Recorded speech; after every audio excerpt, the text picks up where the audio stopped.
coworku a toto je prvý hackathon z že vraj až 20. Tak je vysúťažené. 18 iba? Dobre ste to... Dobre, takže 18 je vysúťažených chlapci, teraz som sa tu s nimi rozprával, prešli si naozaj, že tortúru, ale v dobrom, a teda podarilo sa, splnili všetky veci, podali výpisy z registra trestov a podarilo sa im nadviazať spoluprácu s Míri Slovensko, ktoré vyhlásilo výzvu na to, že chcú zorganizovať sériu hackathonov a vyriešiť mnoho vecí, ktoré slovenská digitalizácia potrebuje. Vieme, že sa tu udiali veci, ak ste niekedy boli na Slovensko.sk alebo sa pokúsili niečo vyriešiť na finančnej správe s elektronickým občianskym, tak viete, v akom sme stave momentálne, ale teda budúcnosť je jasná a okrem tých vecí, ktoré sú nejaké UX-ové, tak budeme riešiť očividne aj iné veci, ako napríklad dezinformácia a hoaxy. To je shitstorm, ktorý tu máme niekoľko rokov. Ak ste si to zatiaľ nevšimli, tak choďte sa porozprávať, choďte na Vianočnú oslavu a otvorte tému, že kto začal vojnu a podobne a zistíte, že kde sme asi v akom stave. Takže ak ste sa už niekto na rodinnej oslave pohádali s Ostríkom z Čace o svetovej politike, tak viete, v akej sme situácii s dezinformáciami a s hoaxami na Slovensku. Dnes je deň, kedy sa pokúsime s tým niečo urobiť. Pokúsime sa s tým niečo urobiť softverovo, pretože sme tu, a poviem aj ja, sme tu ITčkári a ja už som napísal skript v Pythone, takže sme tu ITčkári a pokúsime sa dnes s tým niečo urobiť tým softverovým spôsobom. Samozrejme, ten softwarový spôsob je nedostačujúci. Vieme, že naozaj tie sociálne siete sú Facebook, Instagram, TikTok, Twitter a tie sú v rukách ľudí, ktorí sa zodpovedajú nejakým akcionárom, čiže tam zmeniť to myslenie obrovského korporátu, ktorý má 3 miliardy užívateľov, je naozaj náročné, ale dá sa niečo urobiť. A možno o tom sa dnes som nechcel pobaviť aj v panelovej diskusii, ktorá príde o chvíľočku, či my, maličkí Slováčikovia, vieme nejako pohnúť svetom a minimálne aspoň v našom mediálnom priestore niečo urobiť. Takže o tomto všetkom sa budeme baviť a budeme sa o tom baviť nielen s programátormi, ale aj s ľuďmi z ministerstva. Budeme sa o tom baviť s ľuďmi, ktorí dnes jednak tu budú rozprávať a jednak vám budú potom pomáhať pri hackovaní. Ja sa strašne teším, pretože sa tu cítim starý a to je dobré, to znamená, že som na tepe diania a som hrozne rád, že tu vidím strašne veľa mladých ľudí. A teraz už to je, že trapné, ale som strašne veľa, vidím, že tu je, že 45% dievčat a ja som strašne zvedavý, ja sa obídem, že ktorá robíte JavaScript a ktorá je Python a ak sú tu nejaké programátorky v raste, tak to proste mi odletí úplne dekel, takže prosím vás, prihovorte sa mi, zdvihnite ruku, ak ste urobili minimálne Hello World v raste, tak odpadávam z vás. Takže vítajte všetci, som rád, že sú tu naozaj aj ľudia z ministerstva, sú tu ľudia z startupovej scény. Verím, že spoločne vymyslíme niečo dobré a začneme krásnu tradíciu týchto 18 hackathonov. Bude to trvať až 4 roky, takže naozaj verím, že o tie 4 roky a možno už o rok si budeme môcť povedať, že pozrite sa, toto sa v slovenskej digitalizácii a hlavne tej štátnej digitalizácii pohlo správnym smerom alebo nejakým lepším smerom. A ja už nebudem sa veľmi vykecavať, lebo však sme trošku v sklze. Máme tu dnes človeka, ktorého, keď som si googlil a pozeral som si jeho info na LinkedIne, tak som bol veľmi príjemne prekvapený, že je tu medzi nami a žije na Slovensku a teda naozaj vyštudoval veľké veci. Je to svetový expert na dátovú analytiku. Justin, I'll switch to English so you know that I'm not shitting on you, okay? So, Justin Lane is a world expert in data analysis and AI programming and predicting people's, ako sa povie, behavior. He studied cognitive action of humans' mind, and he works in this field. He's got a PhD from Oxford University, and he's trying to build software which that is really interesting. From the interactions, from the things people are posting, he's trying to figure out what is the feelings that the person is going through and what kind of personality does he have. He uses that I think in the business model, he uses that to help you predict and target these people, and helps you how to market to these people, how to write messages, how to write promo for these people. But on the other hand, the other part of his business is trying to help computers figure out hoaxes, figure out disinformation, figure out internet trolls, and help the admins, which cannot go through thousands posts per hour, help the software to predict and pick out the ones which needed to be checked and maybe ban and just get off the network for some of the trolls which are writing things which shouldn't be written and shouldn't be online without also impairing the freedom. Do you have something like that in there? Like maybe not censor everybody, and if I make a joke? Yeah, we tend to actually tell people not to censor online.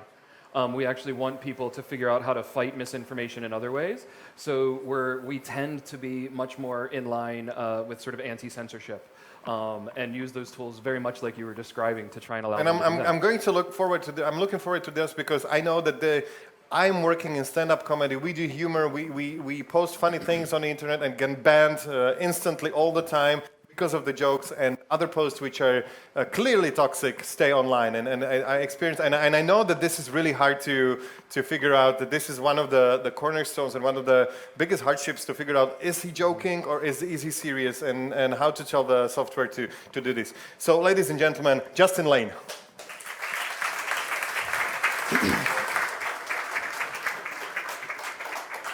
There we go. Thank you, guys. So I'm going to have, I think, no? Maybe? Okay, we'll go anyways.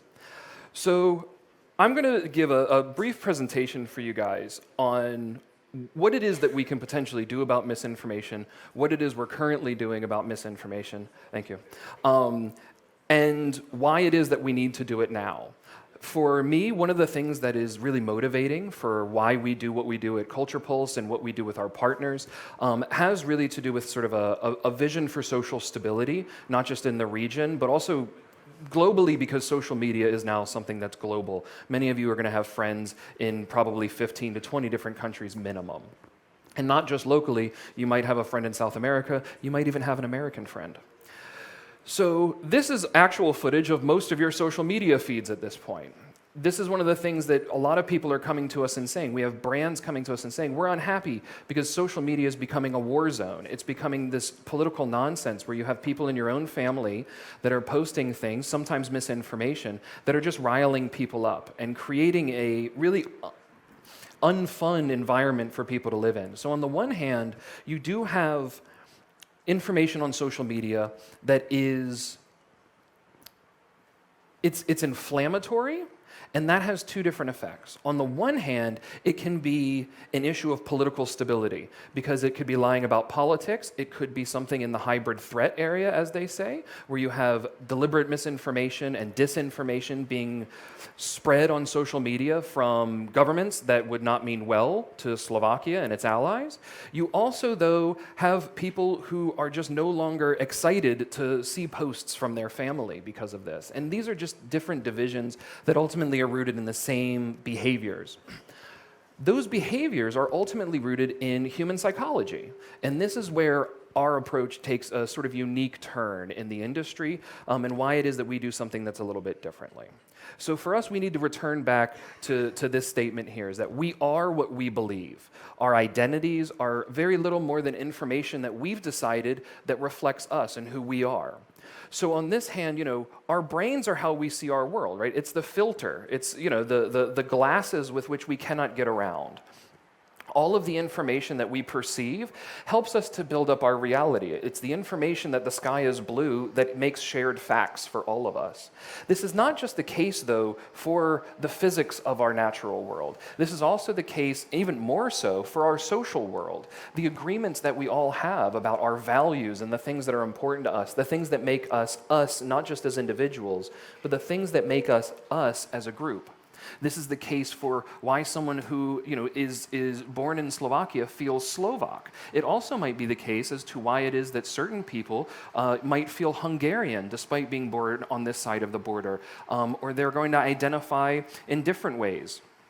So for us, this is important, right? It allows us to review how it is that we approach issues of social stability from the psychological point of view by really understanding that the human brain is an information machine. Not to say that we're pure computers, but we are information machines in a very important way.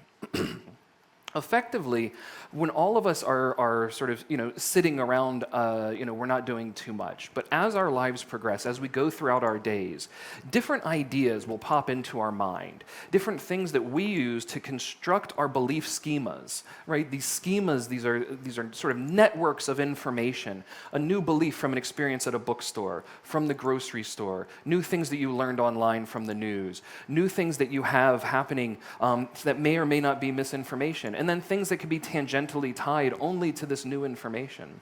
This allows us to build up these belief schemas in really interesting ways.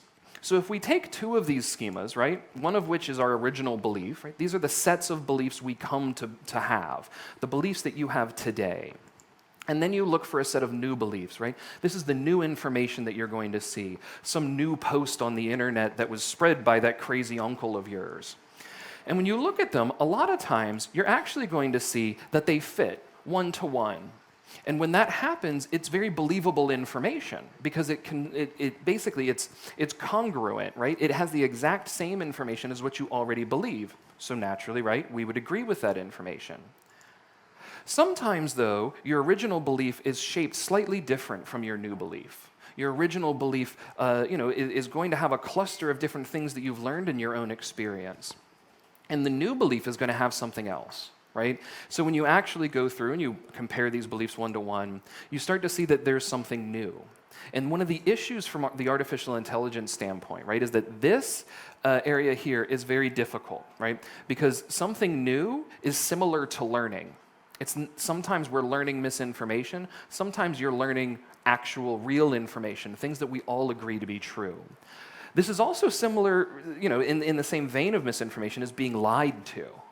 And so from an information processing perspective, this becomes very difficult to differentiate. And this difficult problem is what brought most of us all here today. There's other ways that this works too from a structural perspective. You can have the original belief, be this larger, more elaborate thing, and the new belief deliberately lacking something else. And this is another time where, again, we see that something has been removed. We start to feel like something's not quite right. I had these beliefs, and yet you're saying this, but what about this other thing? In a way, this is similar to forgetting. There's information that's been removed from the system. The information of where your car keys were is removed from the system from time to time. This is also the case with news. Online, this has a very interesting effect that people are calling whataboutism, right? Someone posts something politically from the news and it neglects something else that you believe. And so your response isn't, okay, well, that's true. I just also believe these other things. It becomes combative, as if to say, because someone gave you that first information and it doesn't include your beliefs, like you're losing something. And it says, oh, well, what about this thing? What about the time that your team did this? And you see that in highly partisan political debates throughout social media right now. So why we believe is very much rooted in the idea that what we believe feels right to us. And in a way, we call this kind of the Bs Detector, right? How do we know when information is real? How do we know when information is good? And there's two main ways that we do this. The first one is the content of information. In sort of psychological nerd speak, for anyone trying to do graduate work right now, this is called Epistemic Vigilance. And this would be something like content information and content biases and source biases. So if that's where you want to go with a PhD, I strongly encourage it.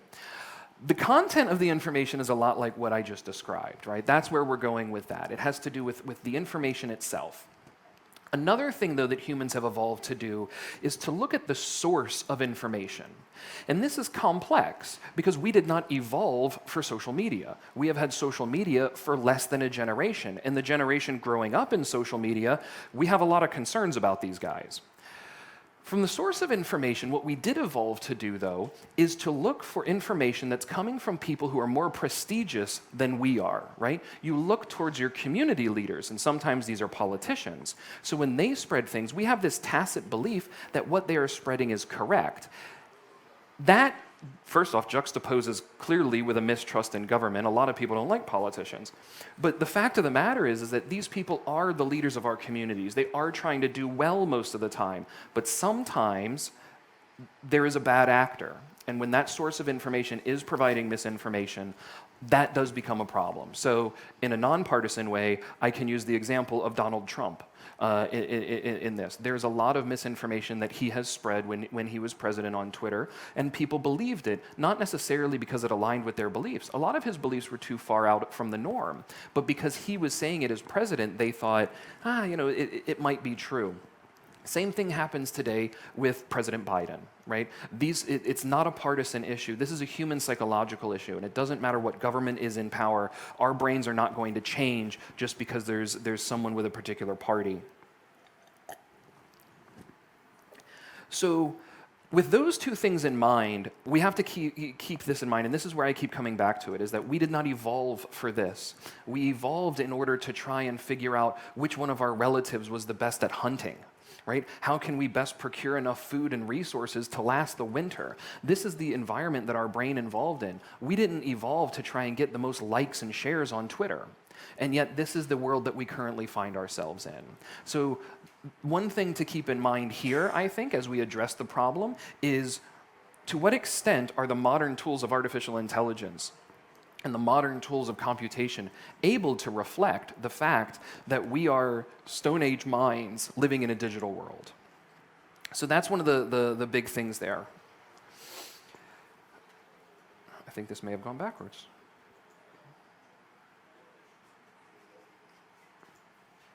There we go. So why we believe is inextricably linked. It's inherently linked, not just to the structure of our beliefs and the source of our beliefs, but the environment that we're in. In the past, our environment was our family, and the environment then kind of grew to our village, and then the environment started to grow to our cities. And the world that we find ourselves in today, our environment are billions of other people from all over the world. And so our schemas that align, they align with multiple people because we believe the same thing. And in this way, it's important to keep in mind, we believe so that we belong to a larger community. Most of the people that you identify with, if you identify as Slovak, for example, you don't know every Slovak. You will never in your life meet all of the Slovaks in the world. And yet, when you are traveling abroad and you meet another Slovak, or you are studying abroad in the US or the UK and you meet another Slovak, there's kind of an immediate connection, right? There's immediate assumptions that you guys already have made about Bryndzova Halushki, that you can talk to about these guys. There's certain things about Tatras that you know that you can talk to about these people. Even though you've just met them, you have no idea what their experiences are like. And nevertheless, this seems to work, right? These are one of the other evolutionary triggers in our mind that we're dealing with, because sometimes people identify with misinformation, right? This misfiring of our mind makes us extremely prone to misinformation.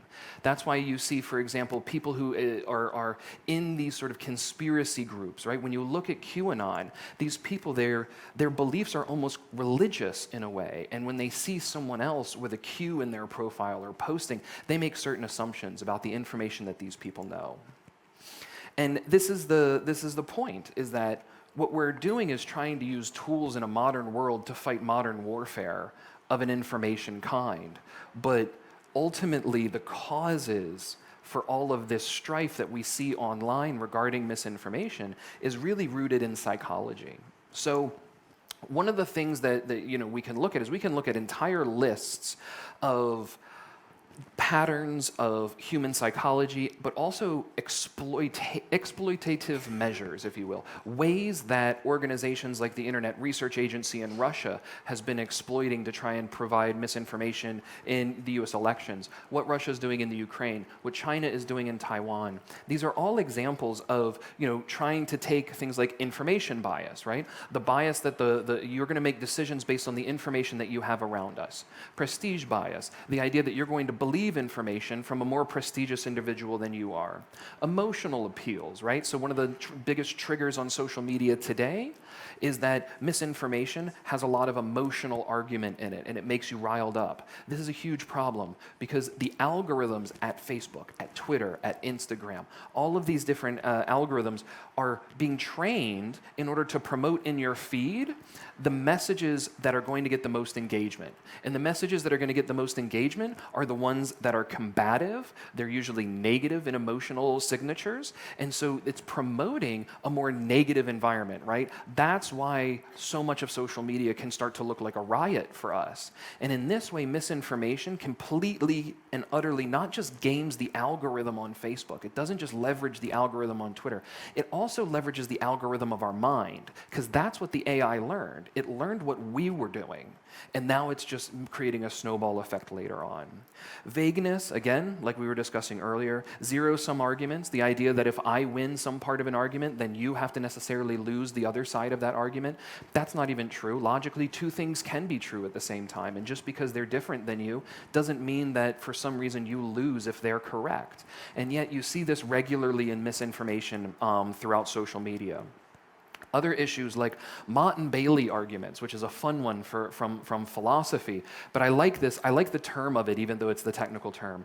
A Mott and Bailey has to do with the construction of medieval castles. And I'm not going to go too far into this, don't worry. Effectively, in a medieval castle, you have the stronghold, and then you have the field in front of you. Spišský has this, right? We all know this. Haha, see, I'm learning. You have this massive castle that's very defendable, but then you have this large field with a fence around it that's not so defendable. The issue with a lot of misinformation is they make a claim, a very large claim. They make a wide claim, a claim that's going to encompass a lot of nonsense when you read it, but then the moment they're pushed on it, they can't defend that. They have to fall back to the stronger argument. This is the idea that in a lot of conspiracy, there is a grain of truth. And what happens is that the claim is for the whole thing. But the only defendable grain of truth is much smaller, and it deflates that argument. The issue, though, is that that's nuance that takes discussion. When you share something with a title on Facebook, that's not the discussion. It's the comments later that become the discussion, right? And this is where a lot of the battle and misinformation takes place. The other one is on attribution error and conjunction fallacy. And I'm going to try and do this, and if you will humor me, we'll play this game with us. I never try and do this in an actual talk, but we're going to do this anyways. Here's the problem, right? Then this comes from psychology. So if you can, I want as many of you who are interested in doing this, please humor me. Close your eyes for a second and don't read what I've just shown you. Linda is 31 years old. Linda is single, outspoken, and she's very intelligent. Linda has majored in philosophy. As a student, she was deeply concerned with issues of discrimination and social justice, and she was participating in anti-nuclear demonstrations and protests. So, of those of you who closed your eyes, raise your hand if you think it is more probable that Linda is a bank teller. Now, raise your hand if you think Linda is a bank teller and active in feminism. Very good. So just for the record, no one thought she was a bank teller, basically, right? And we got, most everyone who raised their hand said that she's a bank teller in a feminist movement. Most people do this. This is true, so I'm glad it worked out in public live here for the talk. That is wrong. It is always A. The correct answer to that problem is that she is a bank teller. It is mathematically impossible for her to be more likely to be a bank teller and a feminist. It can't work. This is the math right here. It cannot work that she is both a bank teller and a feminist more often than she is a bank teller. And think of it this way. How could it possibly be the case that you are more likely to be two things than just one of those things? How is it likely that you are both a person and male more likely than you are a person when you know that you can be both male or female or whomever, but you're always going to be a person? So the probability of you being a person is always 100%. Probability of being female is about 51% in most populations, right? And yet, most people chose B. And that's true in psychological studies too. So this shows the power and how susceptible all of us are to this kind of misinformation. Because even with the intelligence in this room, most people still made that mistake. So what can we do about it? Now we've kind of seen why, and now really quickly we're going to go into how we can fix it. So how have people been combating it? And I'm going to share a brief example here from Culture Pulse and what we've been doing. And then I also want to discuss how it is that we can do better, right? Because by no means is there any fix, and anyone who says they found the fix to misinformation is probably lying. It takes a lot more than what we have right now. So some of the examples of what we've been working with, right? I mean, of course, people are doing online tracking and social listening. I mean, that's the bread and butter. There's also people doing news narrative tracking, right? This is something that we're currently doing in conflict zones like Northern Ireland, South Sudan, the Balkans, and we'll start doing this in the Ukraine in the next few weeks. There's also ways of like mapping who these people are, who's spreading the misinformation, who's involved in these conflicts, and how does that help us better understand all of the relevant people who are spreading this, right? Sometimes you get this information online, sometimes you need to get this information offline. And then the one thing I think we need to think more about, and there's been a lot of strides in this area in the last few months, is strategic intervention development. How can we invent new ways of trying to teach people, not just censor them, but how can we get ahead of misinformation? This is the big issue that I'm going to return to in a second. It's the critical issue for misinformation, in my opinion, and the reason why we don't have such a good handle on this, why we're behind the ball. So in the one hand, we can do online tracking, right? You highlight who's actually doing the misinformation spreading. This is an actual map of the reduction of what we did in during the COVID lockdowns for the Norwegian government. So we were awarded funding to go through and scrape all of the data that was coming in from Twitter to try and look and see what are people talking about, how is emotion spreading on Twitter in Scandinavia, so in Norway and Sweden, etc., and where is it coming from? Now, this is something that we thought was very interesting here, is that the purple channels are like those are the Norwegian Twitter users that are in this subset of the network. The green are actually users from the Middle East. What you see here, though, in the blue are undefinable users. Those are users from on Twitter where they don't actually know the language that they're tweeting in. And this happens because when you tweet and you have words, we can figure out the language. But if you tweet with just emoticons and hashtags, we don't know the language, right? So it's a very easy way of gaming that. But if you use the same hashtag, you're going to be pumped up in other people's news feeds in the algorithm. So when you have the example of languages in, for example, Turkish, where the hashtag for coronavirus is the same as the Norwegian spelling of coronavirus, you start to get people being promoted into other channels.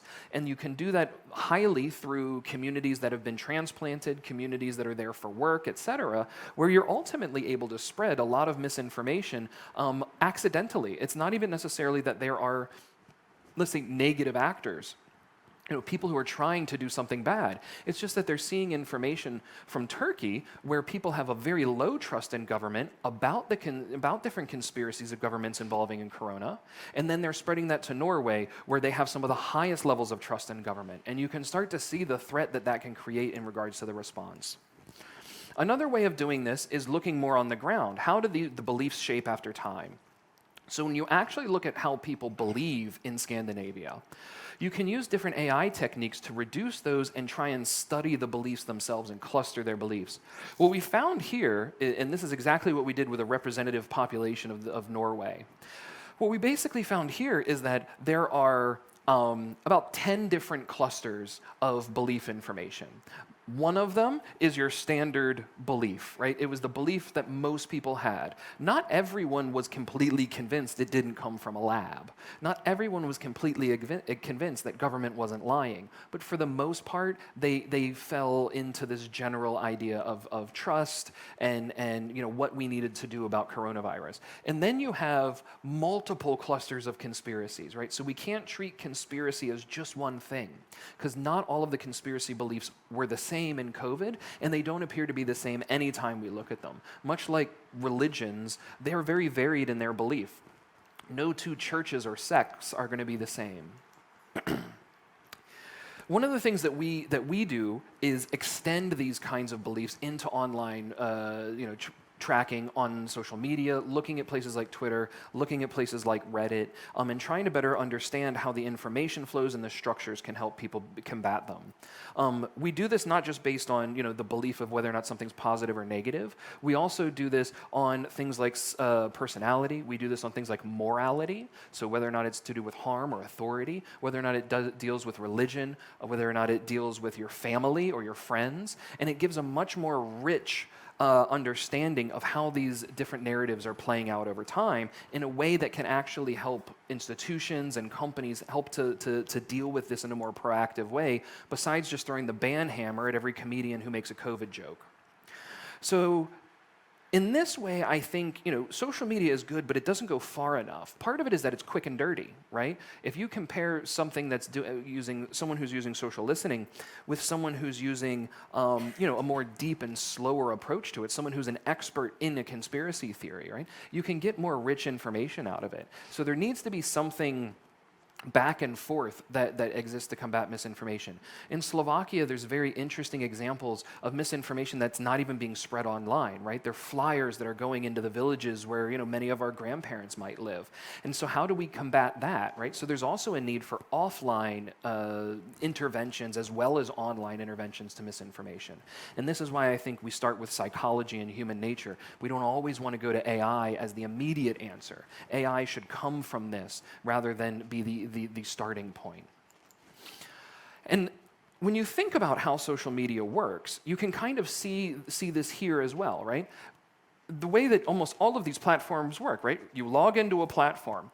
After you log into the platform, you're going to start reading posts and the other information that other people are going to put in there. And then you're either going to make your own post, you're going to share some of the posts, you're going to comment on other people's posts, and then other people comment on those posts. Other people share it, right? This is where the virality happens. This is also what's required for machine learning to even be effective, right? You need to have samples of thousands of people who have shared variations on misinformation in order to understand that and in order to get AI to understand this as well. So by the time you have enough data to train an AI system to detect misinformation, it's often too late. You already have thousands or millions of people who have shared it. So what we're trying to do is try and get here.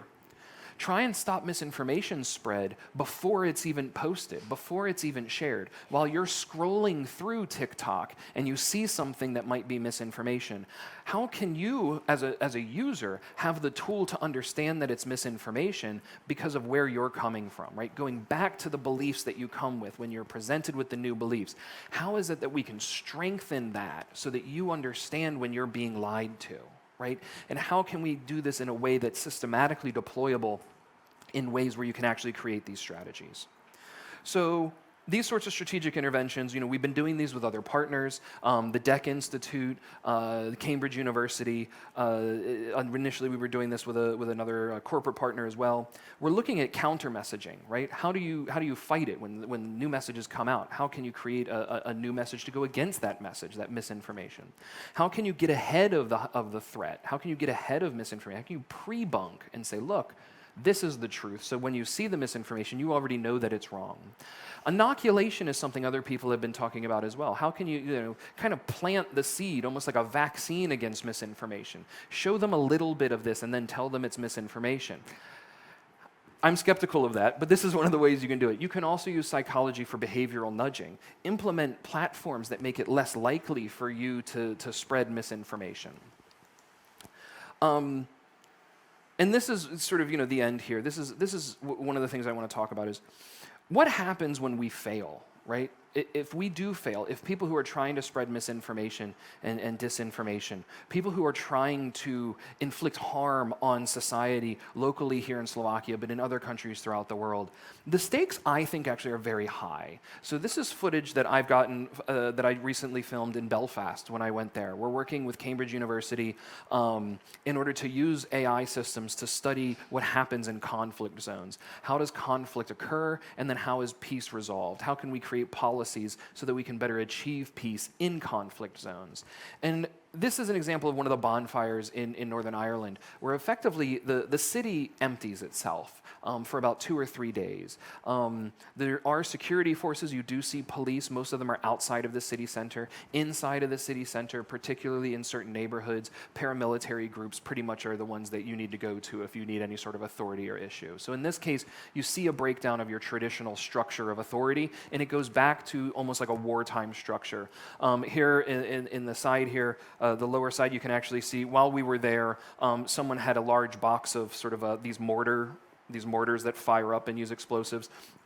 And they go through and ended up firing directly into the crowd here next to us. That kind of set off the a large crowd, and 2 of the people had to end up going into the what is it, the ambulance, in order to have themselves kind of dealt with. Someone had been hit under the eye with this, and so these are the things that are happening in societies in Europe, right? This is in the United Kingdom, a place that is considered a bastion of stability compared to a lot of countries, at least stereotypically, in Central and Eastern Europe. And yet this is what they deal with every single year, right? And so I think the key to understanding this, right, it's humanizing the data. It's making sure that we're taking first principles into account at the psychological level, and understanding that even when there is a breakdown of social order, when you have people who are in the paramilitary groups, the people who are taken by misinformation, the people who are willing to spread disinformation because they've completely lost faith in what's going on, that ultimately these people are still human as well, right? So the people on the other side of it are also human.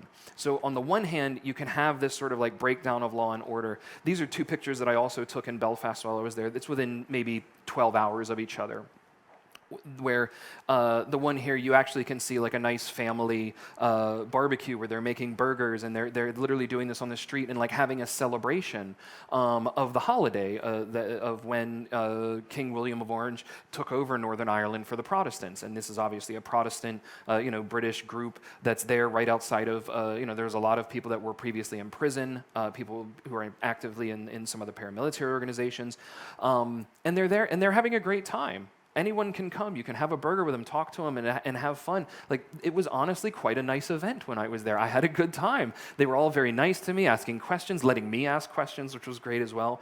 But then 12 hours later, this is what happens to the city after the bonfires, right?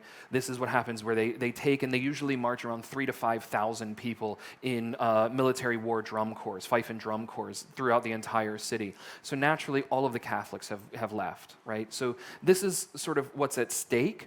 And at the same time, we need to keep in mind that all of the people involved in these conflicts on social media, on the ground, the people spreading misinformation, fighting misinformation, that ultimately it is all human people. So what we've learned is that if you want to fight this, if you want to help us fight this, your information needs to be current.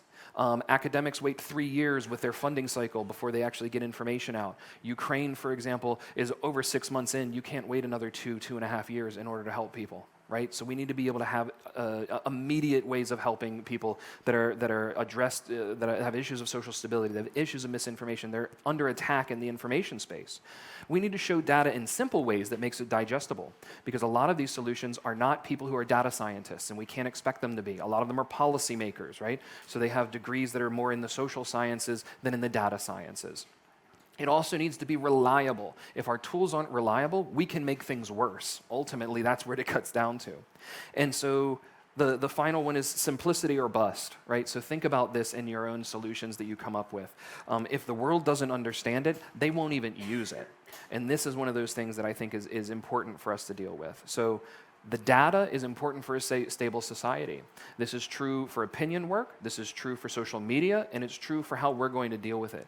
And if we don't deal with it the right way, we risk potentially fracturing our own society. So I hope that this kind of helps you guys understand the importance of what's going on and sort of the gravity of what it is we're trying to do, and give you guys some interesting inspiration on how you might be able to approach these during the hackathon.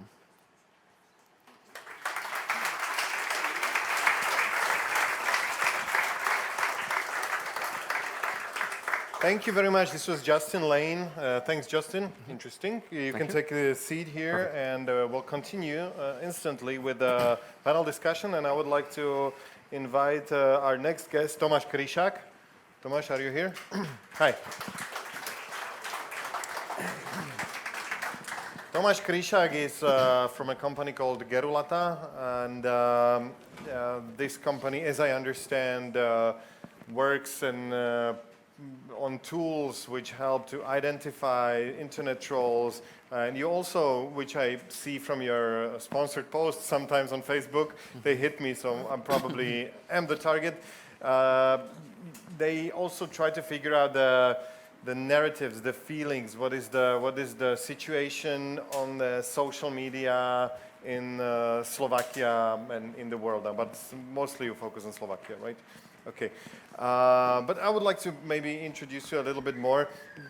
Is this right what I'm saying, and what else are you doing? Yeah, you just described it the right way. And in Garolata, we do develop a platform to basically monitor other digital platforms. What is unique that we are also focusing on our region, and for instance, in the Western countries, people are not really focusing on monitoring tools like or platforms like Kontakte or Telegram, which are mostly used in Eastern Europe.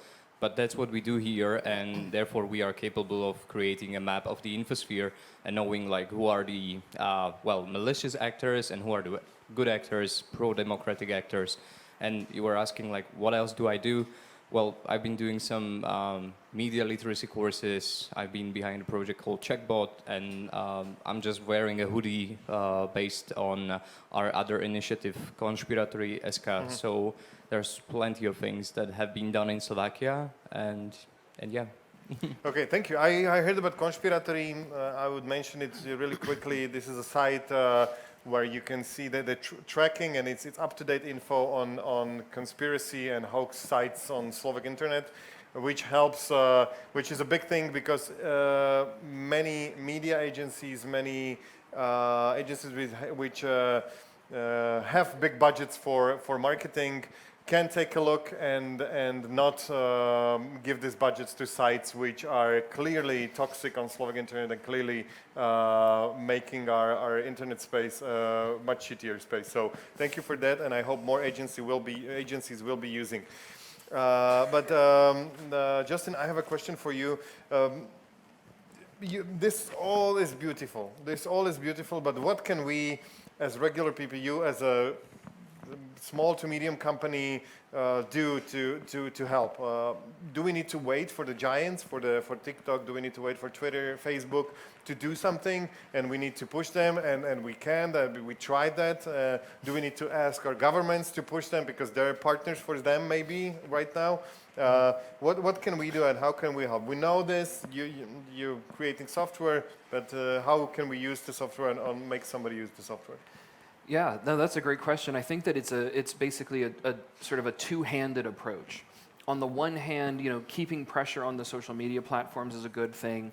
I don't think it's a good idea to try and ask our governments to push social media platforms. I think that sets a dangerous precedent.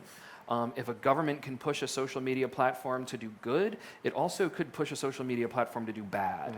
And I think it's better that we maintain an independence between governments and those platforms as best as possible, because that's only as good as giving people power is only as good as the people who wield that power. So if we like one government, that's awesome. If we don't like the next government, things could go bad. But we've given them the power to manipulate the social media company. So I think we shouldn't do that, but I do think that we can still keep pressure up on Facebook, on Twitter, on these other companies. A lot of this is voting with your dollars. A lot of it is voting with your eyeballs. If you take a look at Facebook's stock price, they've been plummeting. They're obviously looking for a new change, and I think part of it is that users are no longer interested in the platform. They feel burnt out. They don't want to continue using it. Advertisers are not happy with the conversations they're getting and the traction they're getting. They're paying for eyeballs, but it's not clear that they're paying for lifelong customers. When you look at the actual statistics on Facebook versus a company like Reddit, for example, on Reddit, you get over 14 minutes of engagement on average. On Facebook, you now only get 7. So they're half of what you're seeing on the other social media platforms. You also see people that are much more likely to make buying decisions based off of things they see on Reddit than on Facebook. So it goes to show that ultimately when we vote with our dollars, they're going to feel the pressure, right?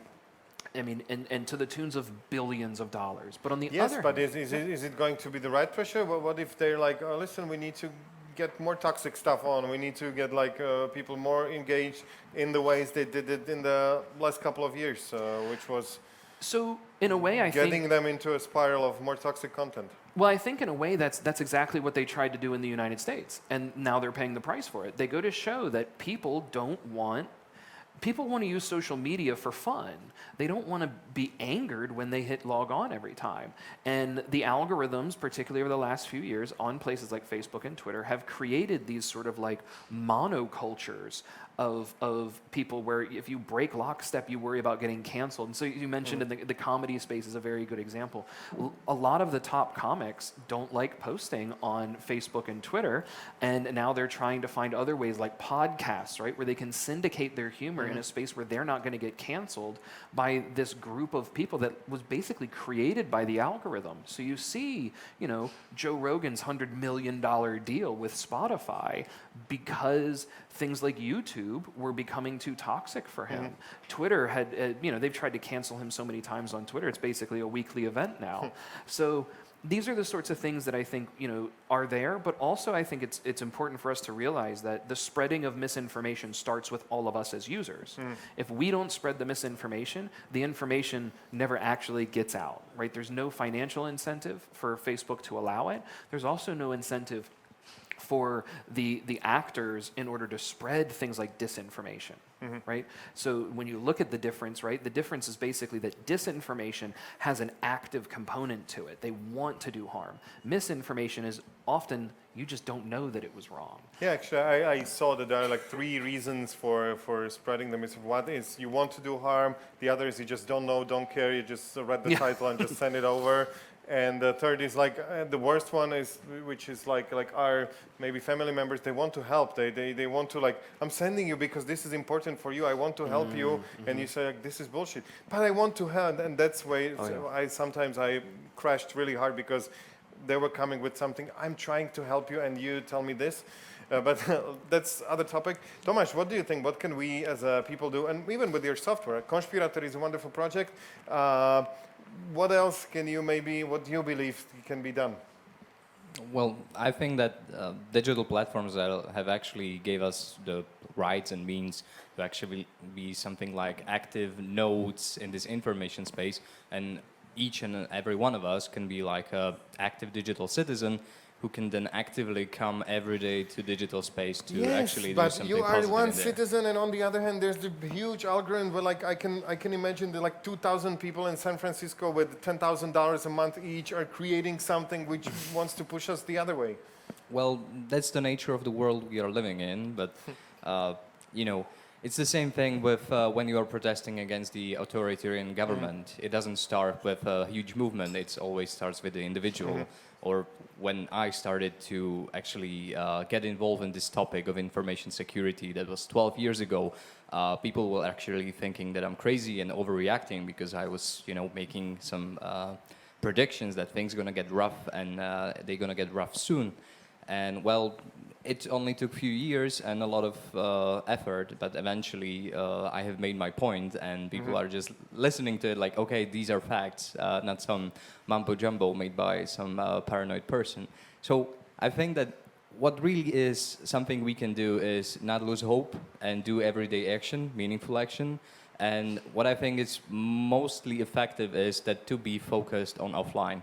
Like, we can change what is happening in our society if we are more invested in what we are actually experiencing with our close ones, with our relatives, with our colleagues, with the people we are meeting on daily basis. Because, of course, saving the society and improving it in digital space, it is meaningful, but it will be never as effective as what we can do in offline space. So therefore, even though I do information security, even though I am involved in digital platforms and digital technologies, I do really believe in this human-centric approach where what is the most important part of the solution is human beings and how we are aware, how we are present, and be able to take action that is directly and awarely there for another human being, with empathy, with facts, with being present, for instance. Do you think this is possible to do with people like in their 60s? They work their daily job. They come to the social media for just to rest. They don't want to think. I don't want to be aware. I'm aware at work for 12 hours, so I just want to digest. It's gonna be super hard, and every time you're gonna lose touch with that person, and he's gonna be in, let's say, digital platforms for 3 days straight. You're gonna lose him, and he's gonna be back where you started. So it might even seem like you are in vain effort, but I think excluding some, very hard types of personalities, I think every person can be helped, and every person can actually achieve this experience that he is having a connection and conversation with authentic person. That is very important, to be authentic in those connections. And then you can actually bring him to his senses and make him, for instance, relive the emotion that the cynicism that actually led him to believe in disinformation or conspirational theories isn't the end line. There is an alternative. And at least with you, he can be in this safe space when he can be thinking about things in a more objective way. And to be more precise, it's then very important that with that person, you are actually providing him with safe space, and you are actually making him aware that, for instance, his emotions, even though they may be based on disinformation, fear, and whatever, you will not be neglecting him in his emotions, and you will make him aware that, yes, I am aware that you are afraid, that you're angry, and I understand the reasons why this is happening. This might help a lot. This reminds me of a really nice project called Restorative Justice, which are running in the Czech Republic, where the victim of some crime will meet the guy who did it, and they talk to each other. They're forced to talk to each other. The court forced to sit down at a table, and she will tell him, listen, you killed my daughter in a car crash when you were drunk, and I loved her, and she was a great student. And he can tell her, listen, I have a shitty life, this happened to me, this is why I got drunk, and I'm sorry for that. And I think this is something like that should be maybe done in the social media world. Justin, do you think it is possible to achieve something like that with software? Because we're starting a hackathon. I can imagine, right now I'm sitting here, I can imagine browser extension, something which helps me filter. One of the best things I did for my mom to help her avoid misinformation, and I asked her like 5 years ago, Mom, can I set up your Facebook? Can I help you on them? And she said, yes. What are you going to do?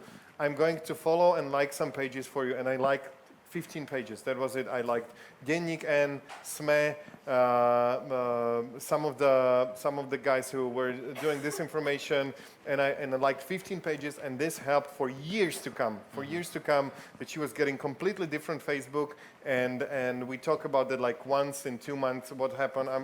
Mostly I talk to her about scams, about these SMS messages which she gets, and she knows that she needs to call me. Like, listen, they tell me I have a package, and they ask for a credit card number. I think this is not okay. It's not okay. But thank you. I knew that. And she's happy. And now she's calling me like somebody called me. I told him to fuck off because I knew that this is a scam. And are you proud of me? Yes, Mom. I'm really proud of you. So. Yeah. And this is what I'm trying to do with my closest person. So is it possible to do this with software? Is it possible to make Conspiratory.sk bigger and to get a screen between you and Facebook shitstorm, which is coming to you? Is it possible? I think it is. The idea of restorative justice has actually been really powerful in communities that are much more divided than what we see in Slovakia. So in Belfast, for example, on the project that we have, one of our advisors is the previous Minister of Justice and Reconciliation there. And there's a lot of things that we can learn from conflicts that have gone what they say kinetic, right? There's actually been bombings and shootings. And if restorative justice works there, I think it's possible that restorative justice will work here as well. But we have to keep in mind what was broken in the conflict, right? If someone shoots one of your uncles, right, what was broken was a life, and you can have those sit-down conversations, and we've seen these sit-down conversations happen between the offenders and the victims. But what's happening on social media most of the time is that someone has offended your reputation, right? It's your intelligence, it's your beliefs, it's really your public image that was offended. So what needs to be patched up is the offense to your reputation. And I think so long as we keep in mind that whatever needs to be done in restorative justice is restoring what was broken, and what's broken is different than the riots, then I think that could very well be one of the tools in our arsenals to fight this. Tomasz actually said something that I think also is really important, though, is having authentic conversations, right? Getting ahead of this beforehand. I think having authentic conversations is very important and gets to what it is that we can do.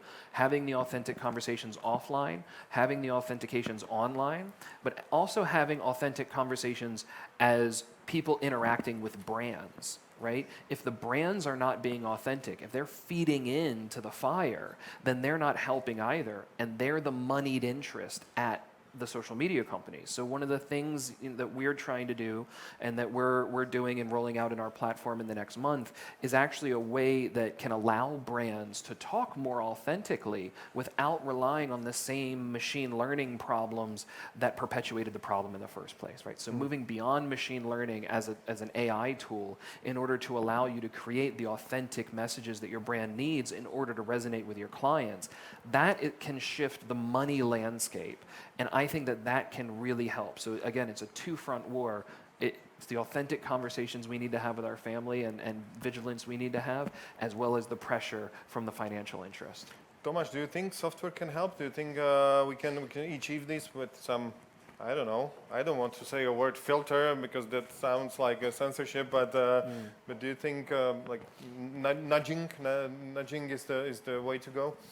Absolutely, and I think that we are all aware and we are all accepting that digital platforms have already made this a rule that they are the ones who are deciding like what are we going to see. So if we are against censorship, we should be firstly critical towards the censorship that is being done by digital platforms, which they called like, oh, this is your newsfeed decided by our algorithms, but practically it's just another way of censorship, because you are just getting a digest of information you would otherwise wouldn't get if you were freely responsible for what you're looking for. I remember browser extensions which I used to use, and then Facebook banned them and changed the APIs. I remember going on Facebook and I had an extension to switch my newsfeed to newest news, to latest news. And that was first thing, and it changed my life completely for about 3 weeks until Facebook banned it. And then maybe I would love to have another extension which would use maybe your tools to also, you said the word pre-bank, and I can imagine this working. I can imagine have latest news and scan the news, 24th of February, a war started in Ukraine. Okay, the AI should detect that and like, listen, probably there's going to be a lot of shitstorms about war, so let's add the war, Ukraine, conflict, Russia, and let's scan the news and help with that. So do you think, Tomasz, something like this is possible too? Because this, I think, would help, but this is my amateur insight. I think it's absolutely possible, and one thing that is like making it impossible is that digital platforms, they really act as those giants that are, I would say, out of our reality. They don't really have these personal problems that we as users do.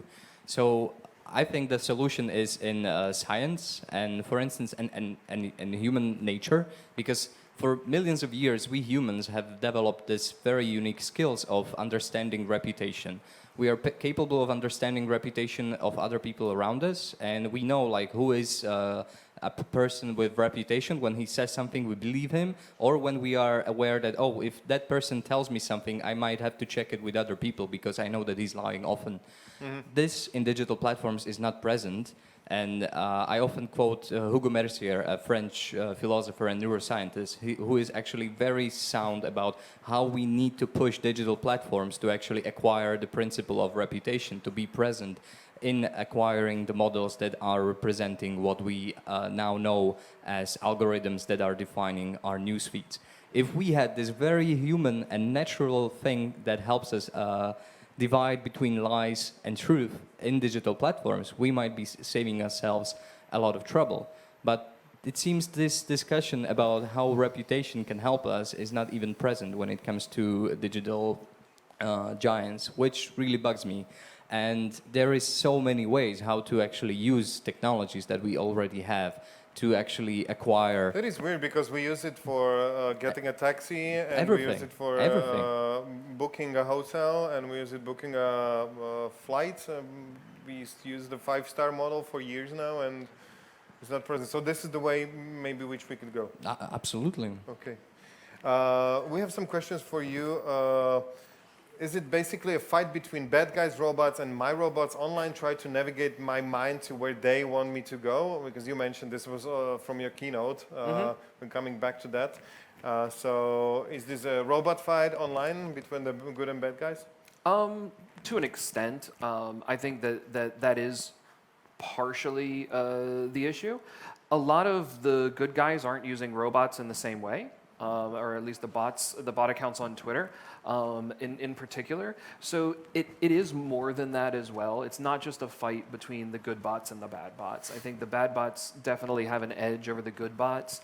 Part of that is because the good bots are largely, single centralized systems that are trying to get rid of misinformation from the office, right? The centralized office.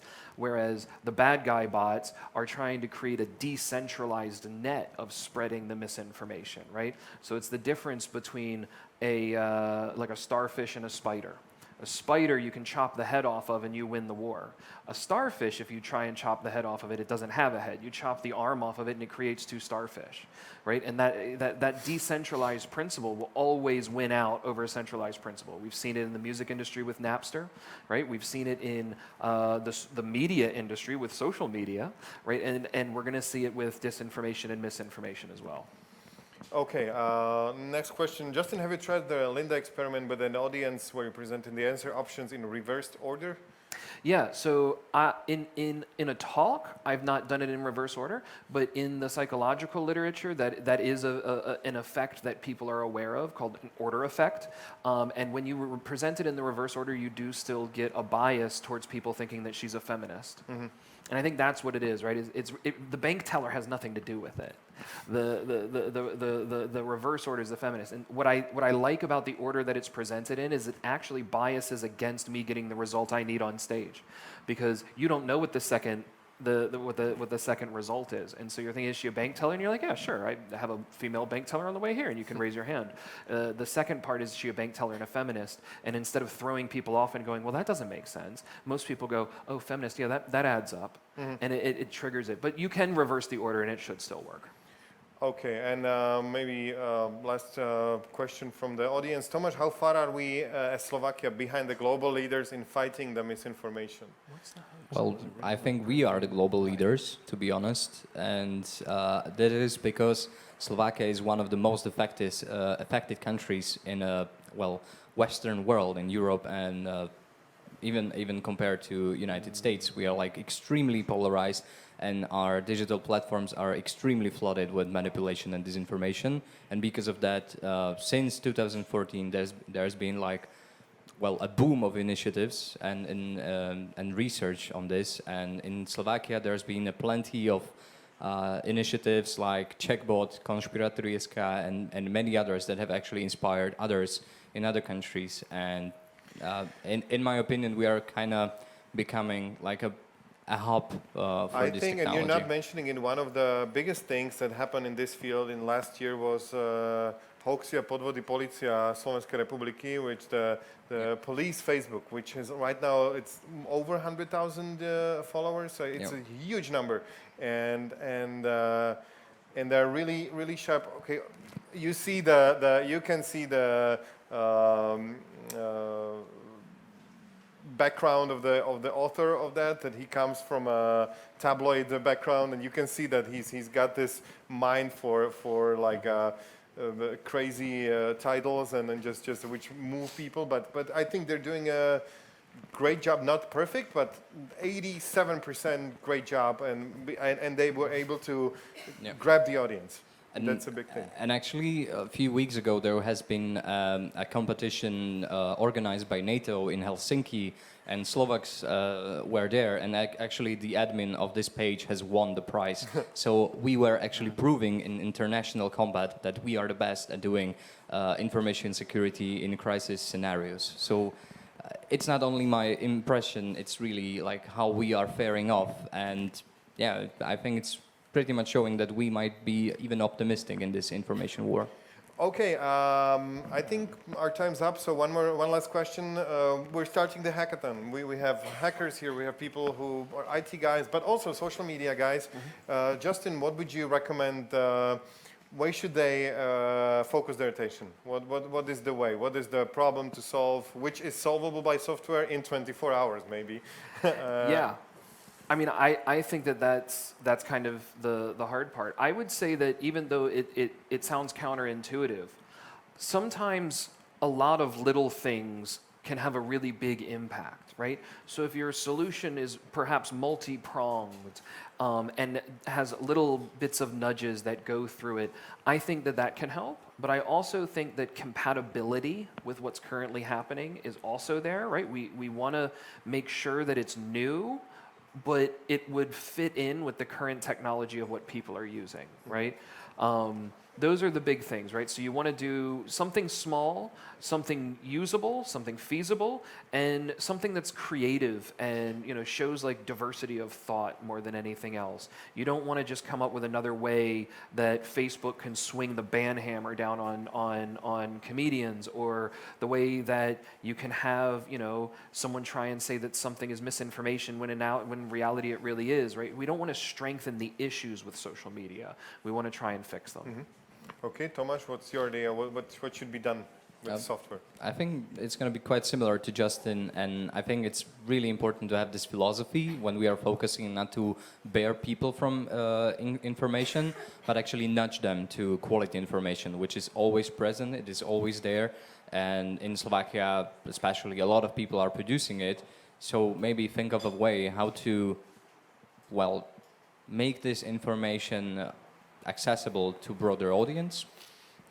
Wow, I have so many ideas. I need to start a project too. So if any programmers free, no, listen. I would like to have on Facebook. You find this information from a site you're following, and then under that you get an article which will be found by AI on the same topics, but from a serious normal media which obeys the media. Ways to go and the correct working with data. It just offers, like, listen, you want to read this article, maybe you can take a look at this one too. Would that be possible? Anyone? It would be possible technically, but it might not help. Facebook has piloted this in the United States already, and it became a badge of honor to get the fact check. And so people saw that as a way of you fighting the system. So keep in mind that in Slovakia, anti-system psychology is one of the primary drivers for disinformation and misinformation, right?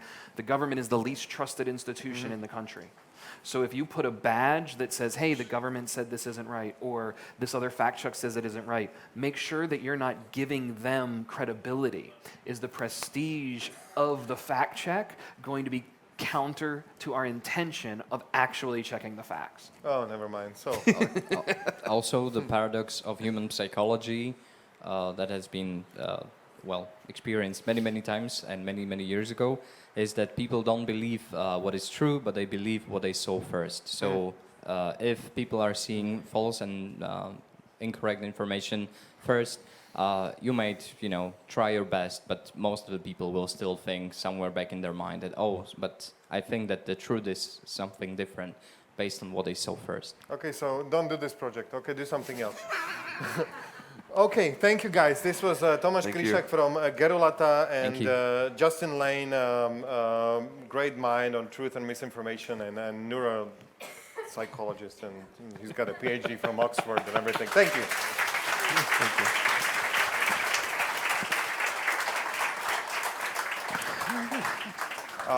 Poďme ďalej, pretože nech sa páči, teda this way. I'll take this from you, thank you. Poďme ďalej, pretože prišli sa sem na nás pozrieť aj veľmi dôležití ľudia, ktorí začali s týmto projektom, pretože naozaj projekt série hackathonov, ktoré budú bežať najbližšie 4 roky a bude ich až 18, bol iniciovaný ministerstvom investícií regionálneho rozvoja a informatizácie Slovenskej republiky. Oni boli tým štartérom a tento hackathon vznikol teda s pomocou toho workspaceu, v ktorom sme teraz, takže títo ľudia tam prišli povedať možno aj, že prečo sa rozhodli týmto spôsobom posunúť slovenskú digitalizáciu vpred. Takže prosím, privítajte podpredsedničku vlády a ministerku investícií regionálneho rozvoja a informatizácie Slovenskej republiky Veroniku Remišovú. Dobrý deň. Dobrý deň, vítajte. Ďakujem veľmi pekne. Vidím, hackerský outfit je hotový, dobre. Ale len outfit, nič iné. Nie, dobre. Nejako ináč neprispejeme Nepotrebujeme, stačí, keď budete mať ten knowledge toho projektového manažera, že tušíte aspoň, čo sa ide diať a to nám úplne stačí. Naozaj už ste tomu pomohli dosť tým, že dostal tento priestor a títo ľudia sa tu zišli a teda viem, že ste si pre nás niečo pripravili, takže možno vítajte a povedzte. Ďakujem veľmi pekne. Vítam vás tu všetkých, vítam tu akademickú obec, vítam tu odborníkov a hlavne tu vítam vás, hackerov, ľudí, ktorým záleží na tom, ako zlepšovať Slovensko, ako nám pomôcť, ako sa vysporiadať s dezinformáciami. Vítam tu aj našich zahraničných hostí a ďakujem veľmi pekne za tie veľmi cenné vstupy, čo už boli v prvom paneli. Pán Gordulič si z nás trošku robil srandu, nie zo Slovensko v mobile, ale všetko vylepšíme, zabezpečíme vám asistovaný onboarding, tak aby aj influencerov... Ale iba neoficiálne, ale som aktívny užívateľ všetkých týchto, pretože nechcem už ja chodiť nikam a chcel by som to všetko vybaviť z domu a naozaj sa snažím. Zabezpečíme. Ale nie, v posledného pol roka musím povedať, už nemusím používať Internet Explorer plugin do Chromu, aby som cez to prešiel, čo je akože obrovský krok vpred, takže vážim si to. No a pri narodení dieťatka všetko pôjde automaticky. Áno, počul som. Čítam Jana Suchala, takže... Dobre, ale späť k téme dezinformácie, hoaxy, klamstva, polopravdy. Viete veľmi dobre, že my sme taká veľmi... krajina na hranici, to znamená, že sme vystavení nepriateľskej propagande, máme vojnu za našimi hranicami. Rusko, ktoré napadlo Ukrajinu, nás označilo za jedného z nepriateľov, vyhráža sa nám jadrovými zbraňami. Ale tá vojna neprebieha len vo fyzickom priestore, ale vojna prebieha aj o naše mysle, o naše srdcia, o naše postoje a o naše hodnoty našej proeurópskej civilizácie. Zrejme každý máte medzi sebou nejakých ľudí, ktorí aj počas pandémie verili rôznym výmyslom, hoaxom, klamstvám, používali rôzne akože medicíny. Videli sme to počas pandémie, vidíme to teraz počas vojny na Ukrajine a tá miera dezinformácií v našej spoločnosti nás aj tak trochu desí. Aj ako štát, ale aj ako spoločnosť. Pretože dezinformácie, hoaxy, polopravdy, klamstvá rozoštvávajú nás, šíria nenávisť, šíria rozdelenie a ničia takéto veľmi cenné, čo v našej spoločnosti máme, a to je vzájomná súdržnosť. Vzájomná súdržnosť, kedy to je jediné, vďaka čomu spoločne ako Slovensko prežijeme ťažké časy. No, ako sa teraz pred týmto toxickým obsahom chrániť? My na ministerstve podporujeme také malé projekty dlhodobo, ktoré robia veľmi zaslúžnú činnosť aj v edukatívnej činnosti. Sú to také drobné, malé, pekné veci, ktoré podporujeme malými grantami, ale keď bol plán obnovy a dostali sme možnosť správovať kapitolu informatizácie, tak sme si povedali, že chceme niečo také inovatívne, nové, čo zapojí aj mladých ľudí. Nebude to také papierové, že nebudeme písať stratégie o digitálnych zručnostiach, hoci aj tie treba písať, ale urobíme niečo nové. A tak sme si do toho plánu obnovy sme vyčlenili sumu na hackathony, to znamená, budeme mať spolu 20 hackathonov, ale prvú takú najdôležitejšie, čo sme si povedali, že v tých hackathonov považujeme momentálne aj kvôli tej situácii, ktorá je okolo nás, že chceme, aby sme sa venovali dezinformáciám. A je to vlastne taký prvý, povedala by som, že štátny hackathon. Nikdy ešte predtým štát, Slovenská republika hackathon nerobil, neviem prečo, ale tak raz treba začať. No.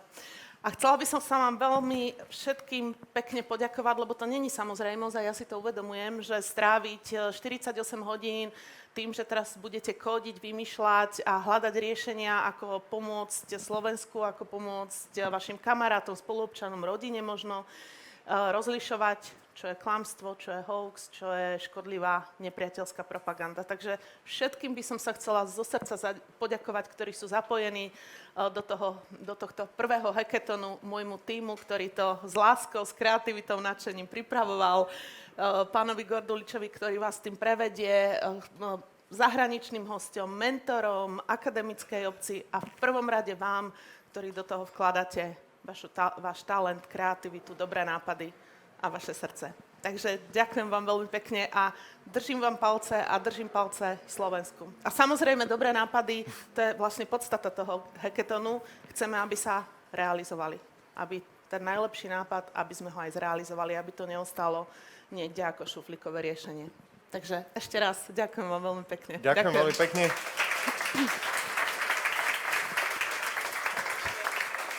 Veronika Remišová, podpredsedníčka vlády a ministerka investícií, regionálneho rozvoja a informatizácie. A ešte príde generálny riaditeľ sekcie inovácií, strategických investícií a analýz. Máte strašne dlhé funkcie, ale verím, že tam robíte jedno aspoň z týchto vecí. Aspoň tie...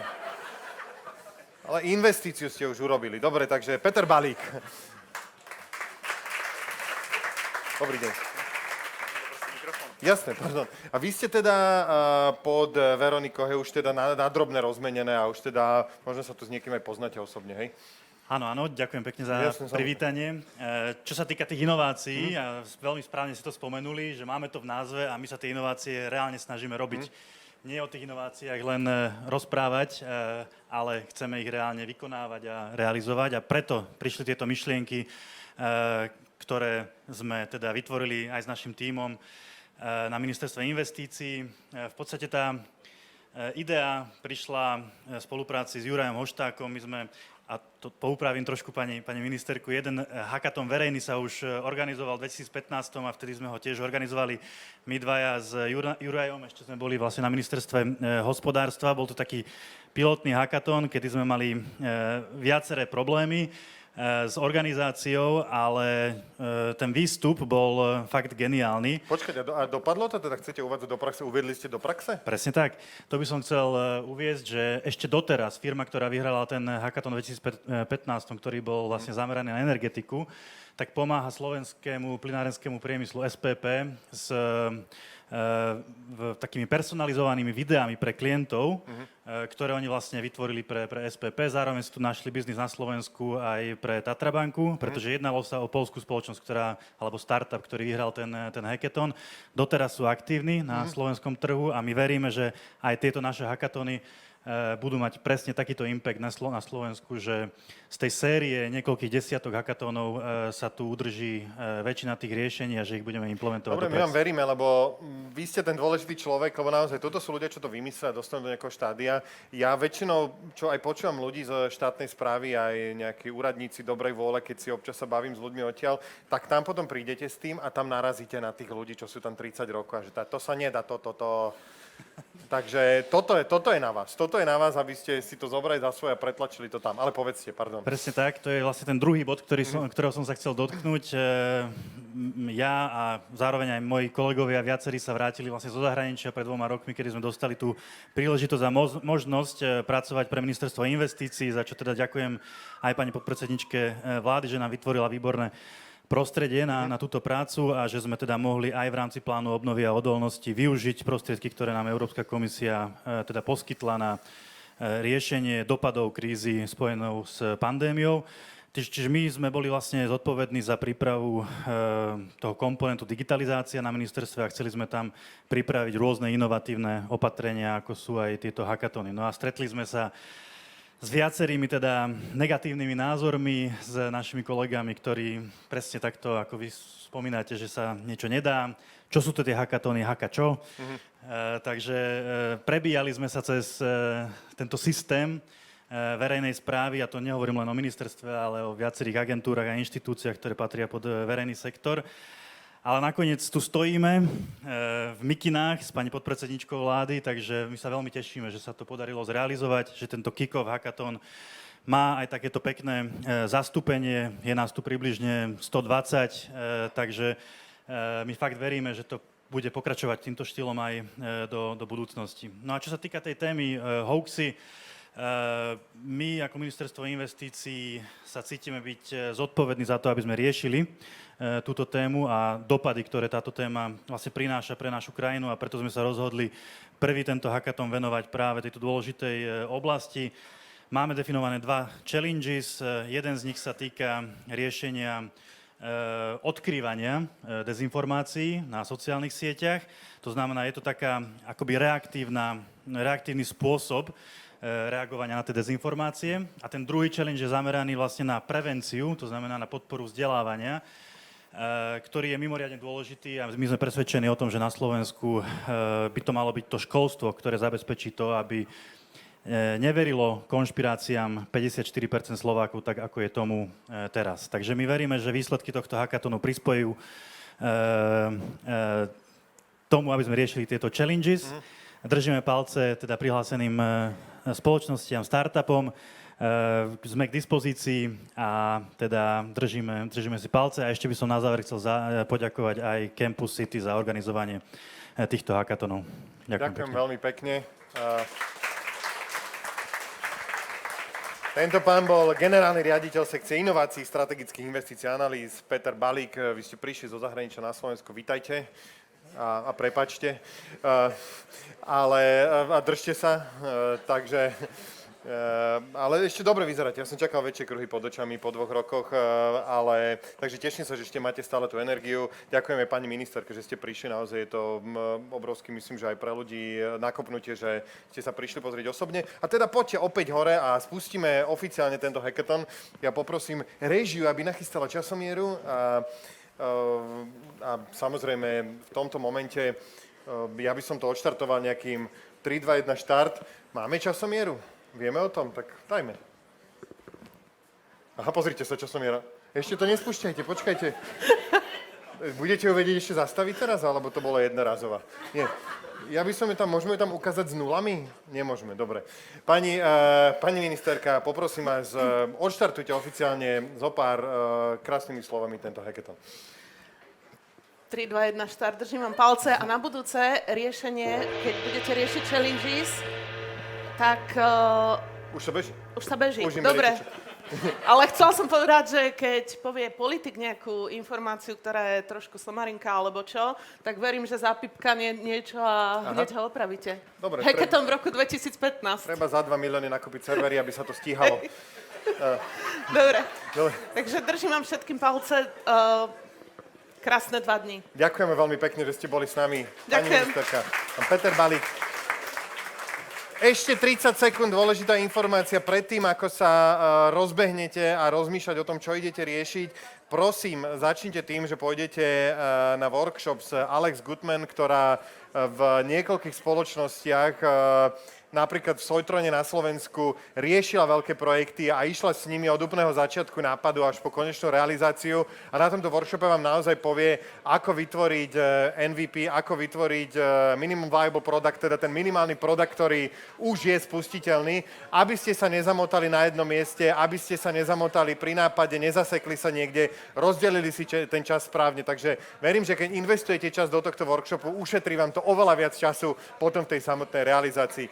Takže workshop začína už teraz. Design thinking a stavba prototypu s expertkou Alex Goodman. Ďakujem ešte všetkým, ktorí ste nás sledovali online. Majte sa krásne a vidíme sa opäť, myslím, že pre vyhodnotenie. To bude zajtra, niekedy okolo 5:00. Nájdete to všetko na stránke a vás ostatných samozrejme ešte predtým nakopnite sa, poďte na občerstvenie, dajte si kávu. Coca-Cola tu je, pizza verím, že príde, aby sme to zvládli do zajtra. Držme si palce a vidíme sa zajtra.